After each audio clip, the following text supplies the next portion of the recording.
इसके one nine अड्डा पर आप सभी का स्वागत है। आज मैं सामान्य हिंदी में संधि पर चर्चा करने चल रहा हूँ, जो उत्तर प्रदेश पुलिस भर्ती परीक्षा में महत्वपूर्ण प्रश्न पूछे जाते हैं।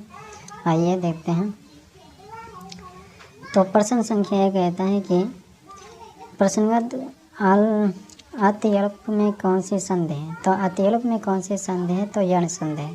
अत्यल्प में यण संधि है।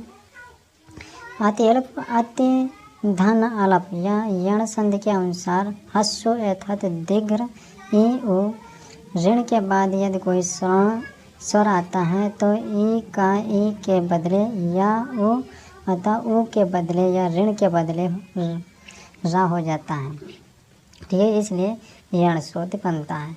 पावन में कौन सी संधि है, तो पावन में कौन सी संधि है, तो पावन में आयत संधि है। पावन में आय संधि है। पावन पहु धन आन में आय संधि है, अर्थात ए आए ओ और औ के बाद जब कोई स्वर आता है तब ए के स्थान पर आय हो जाता है। आय के स्थान पर औ और ए के स्थान पर आय तथा औ के स्थान पर आव हो जाता है। ठीक है।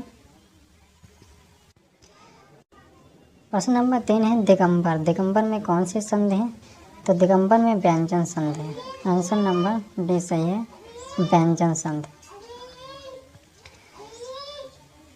दिगंबर अर्थात दिग धन अंबर। दिग धन अंबर व्यंजन संधि है। और यदि का चा टा ता या के बारे में वर्गों को तृतीय चतुर्थ वर्ग गा घा जा या झा ड़ा ढा दा धा बा भा या र ल व कोई स्वर हो तो इसमें चा टा ता पा के स्थान पर उसी स्वर का तीसरा अक्षर होगा।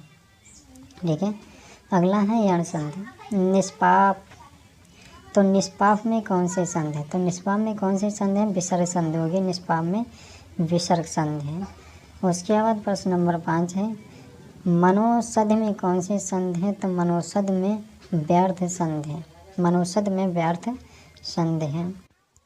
सूर्योदय। सूर्योदय में कौन सी संधि है, तो गुण संधि है। सूर्योदय में गुण संधि है। गुण संधि है। 7वें आविष्कार में कौन सी संधि है, आविष्कार में कौन सी संधि है, तो आविष्कार में कौन सी संधि हो जाएगी, विसर्ग संधि हो जाएगी। आविष्कार में विसर्ग संधि है। इसके बाद सच्चरित्र। सच्चरित्र में कौन सी संधि है, तो व्यंजन संधि। सचित्र में व्यंजन संधि है। ठीक है। प्रश्न नंबर 9 में सप्त ऋषि में कौन सी संधि है, तो गुण संधि। सप्त ऋषि में गुण संधि है। प्रश्न नंबर 10 मनोबल में कौन सी संधि है, मनोबल। तो मनोबल में कौन सा विग्रह है, संधि विग्रह है। तो मनोबल में मन धन बल। तो मन धन बल आंसर नंबर ए सही हो जाएगा।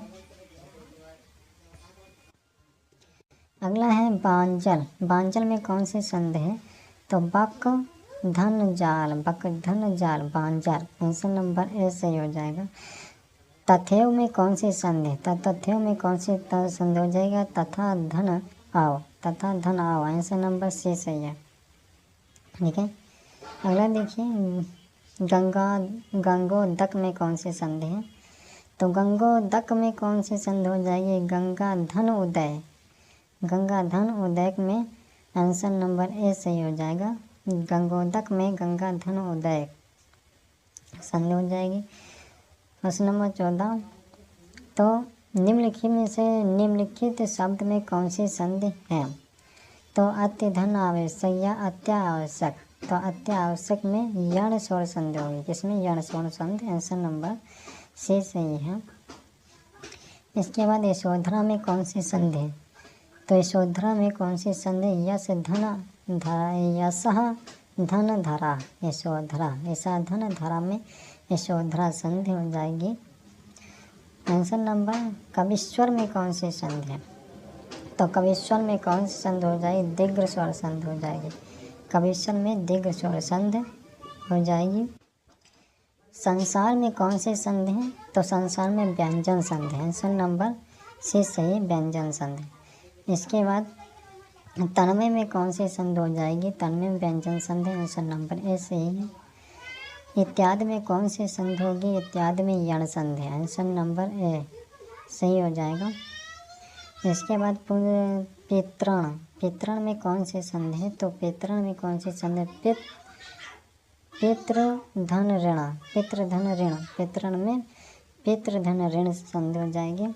युधिष्ठिर में कौन सी संधि है? तो युधिष्ठिर में युद्ध धन स्थिर, युद्ध धन स्थिर युधिष्ठिर हो जाएगा।